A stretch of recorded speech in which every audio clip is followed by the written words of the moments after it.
Bang,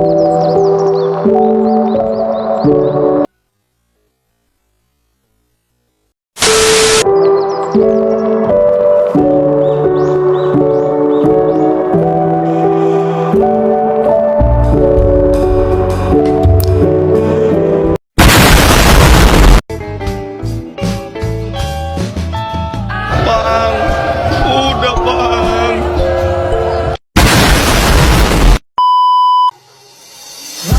Don't pick up the phone, you know he's only calling 'cause he's drunk and alone. Two, don't let him in, no, I can't kick him out again. Three, don't be afraid, you know you're gonna wake up in his bed in the morning. Assalamualaikum warahmatullahi wabarakatuh. Perkenalkan, nama saya Nita, NIM 105731113623. Saya akan mempresentasikan materi yang berjudul investasi jangka panjang lanjutan. Daftar isi. 1. Pengertian investasi jangka panjang lanjutan. 2. Jenis-jenis investasi jangka panjang lanjutan. 3. Analisis fundamental. 4. Analisis teknikal. 5. Diversifikasi portofolio. 6.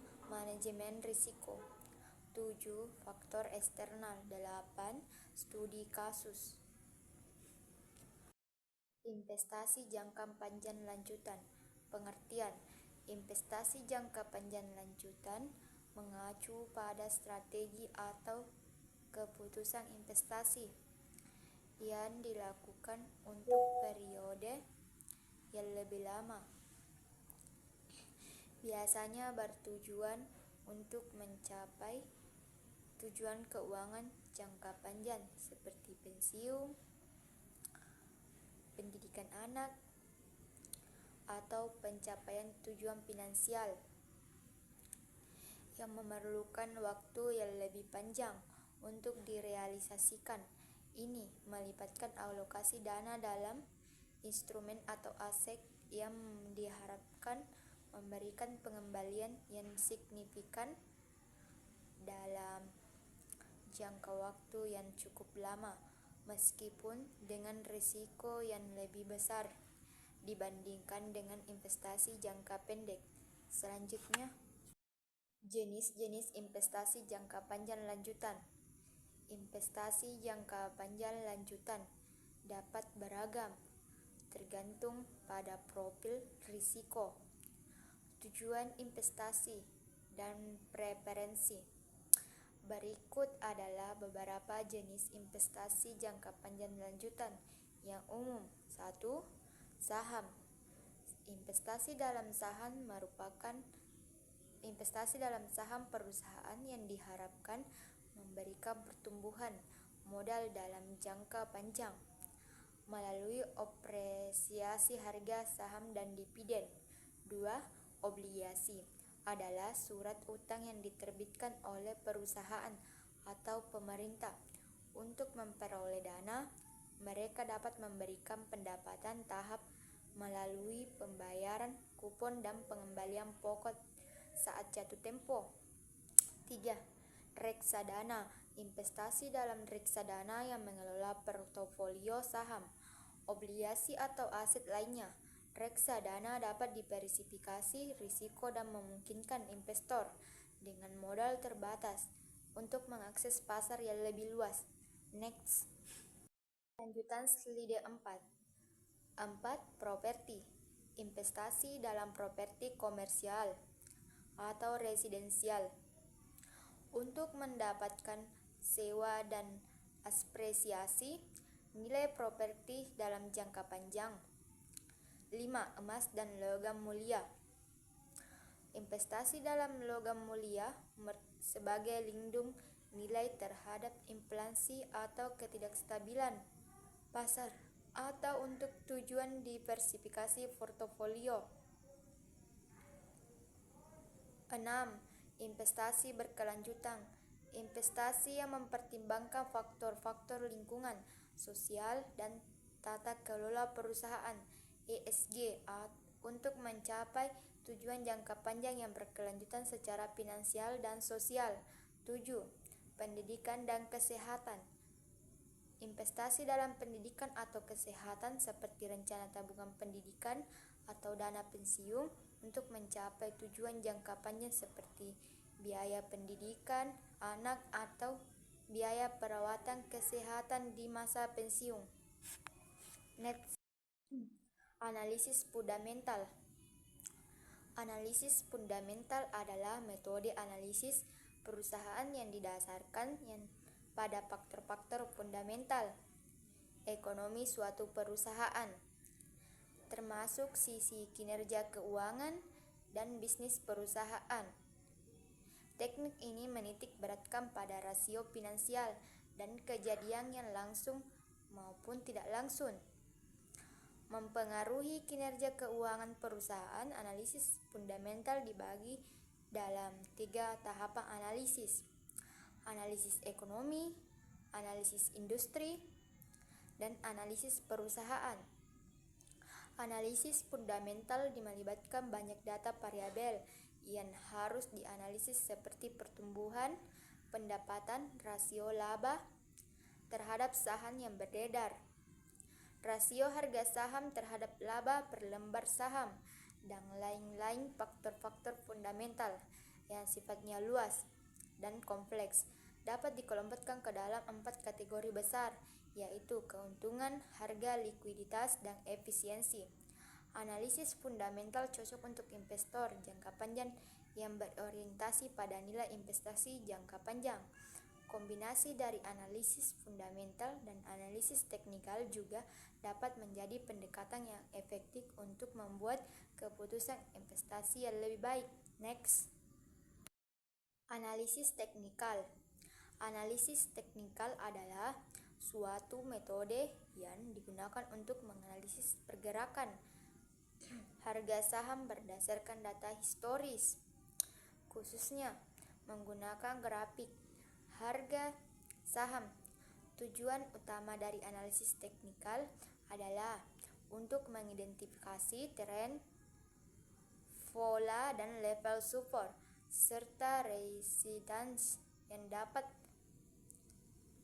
dapat membantu dalam mengambil keputusan beli atau jual. Dalam melakukan analisis teknikal, penting untuk memahami perbedaan antara analisis teknikal dan analisis fundamental. Analisis teknikal berfokus pada pergerakan harga saham dan menggunakan data historis untuk memprediksi masa depan, sedangkan analisis fundamental lebih berorientasi pada faktor-faktor ekonomi dan keuangan yang mempengaruhi nilai intrinsik perusahaan. Next. Lanjutan slide 7.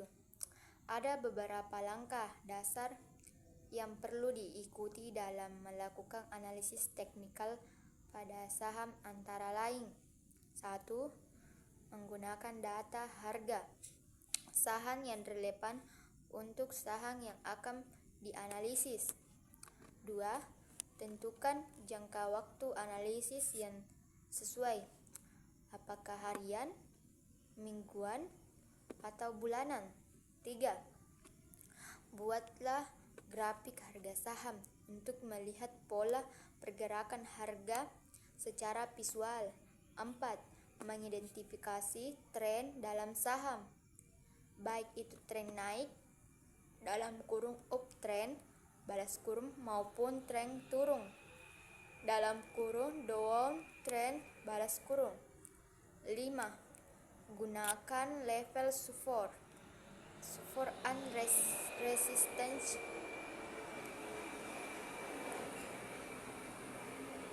untuk mengidentifikasi area mana harga saham cenderung berbalik arah.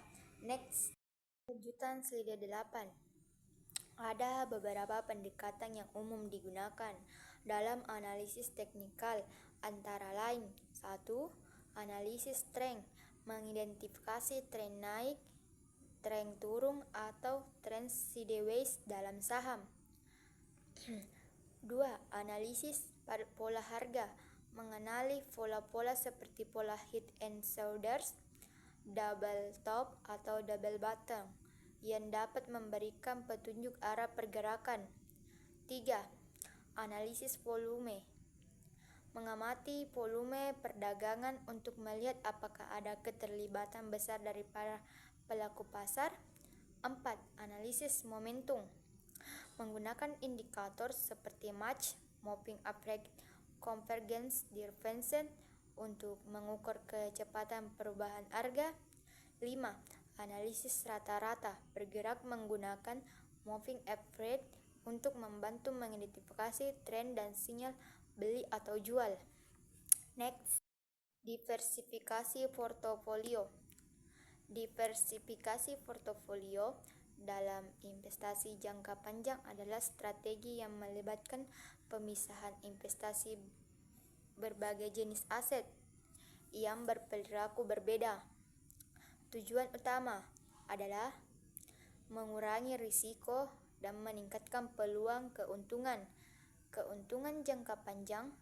Strategi ini melibatkan berinvestasi di berbagai sektor industri, kelas aset, dan jangka waktu yang berbeda. Dengan demikian, jika satu aset mengalami kerugian, aset lainnya dapat mengimbanginya. Contoh diversifikasi portofolio adalah mengalokasikan dana ke saham, obligasi, dan real estate. Diversifikasi portofolio juga membantu mengurangi dampak negatif dari fluktuasi harga atau kinerja yang merugikan pada satu aset tertentu. Next, manajemen risiko. Manajemen risiko dalam investasi jangka panjang melibatkan beberapa langkah penting untuk mengurangi potensi kerugian dan meningkatkan keuntungan. Berikut adalah beberapa langkah tersebut. 1. Mengetahui risiko. Pahami risiko apa saja yang terkandung dalam suatu aset investasi dan bagaimana cara mengendalikannya. Risiko sistematis dan tidak sistematis harus dipahami untuk mengembangkan strategi yang tepat. 2. Diversifikasi portofolio. Investasi dengan menetapkan dana pada beberapa instrumen investasi dengan karakteristik berbeda. Dengan demikian, risiko yang terkait dengan suatu aset dapat diminimalkan. Next, lanjutan slide 11. 3. Menetapkan target investasi. Tentukan target investasi yang sesuai dengan profil, risiko, dan jangka waktu yang diinginkan. Misalnya, untuk investasi jangka pendek dan berisiko rendah, reksadana atau obligasi dapat dipilih. 4. Mengelola risiko. Manajemen risiko investasi melibatkan pengelolaan risiko yang terkandung dalam suatu aset. Strategi yang tepat harus dipilih untuk mengendalikan risiko dan minimalkan kerugian. 5. Mengawasi risiko. Selama melakukan investasi, risiko harus terus diawasi dan dikendalikan. Indikator risiko dan kriteria risiko harus dikembangkan untuk memantau risiko yang terkandung dalam portofolio aset. Next, faktor eksternal. Faktor eksternal yang mempengaruhi investasi jangka panjang lanjutan antara lain. 1. Laporan keuangan perusahaan. Investor mempelajari laporan keuangan perusahaan untuk memahami kinerja dan stabilitas perusahaan. Hal ini membantu dalam menentukan keputusan investasi yang tepat. 2. Kinerja perusahaan. Investor mempertimbangkan kinerja perusahaan dalam jangka panjang, termasuk laba bersih, pertumbuhan, dan kemampuan adaptasi terhadap teknologi. 3. Risiko investor mempertimbangkan risiko investasi seperti risiko proyek dan risiko pasar untuk mengoptimalkan keuntungan jangka panjang. 4. Kebijakan politik. Kebijakan politik dapat mempengaruhi pasar modal dan investasi jangka panjang. Investor mempertimbangkan dampak kebijakan politik terhadap keuangan perusahaan dan pasar. Faktor eksternal. Lanjutan slide 13. 5. Informasi. Investor mempertimbangkan informasi yang tersedia seperti berita dan analisis pasar untuk membuat keputusan investasi yang tepat. 6. Pasar global. Investor mempertimbangkan dampak pasar global terhadap keuangan perusahaan dan pasar modal. Hal ini membantu dalam menentukan keputusan investasi yang tepat. 7. Etika perusahaan. Investor mempertimbangkan etika perusahaan seperti hubungan karyawan dan keterlibatan masyarakat untuk menentukan keputusan investasi yang tepat. 8. Kebijakan perusahaan. Investor mempertimbangkan kebijakan perusahaan seperti visi dan misi untuk menentukan keputusan investasi yang tepat. 9. Penggunaan teknologi. Investor mempertimbangkan penggunaan teknologi perusahaan untuk menentukan keputusan investasi yang tepat. 10. Analisis neraca perusahaan. Investor mempertimbangkan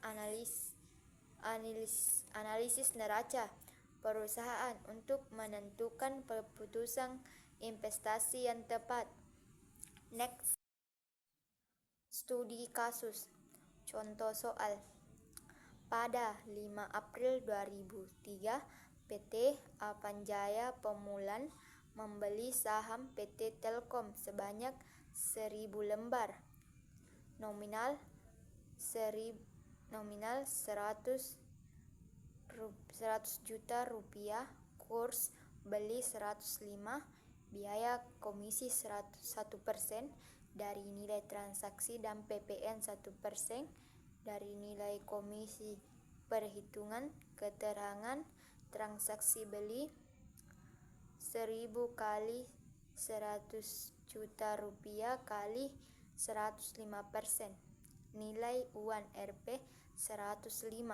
Komisi 1% kali nilai trans 1.050.000 rupiah. PPN 10% dari komisi 105 rupiah. Total biaya transaksi beli. Total biaya pembelian.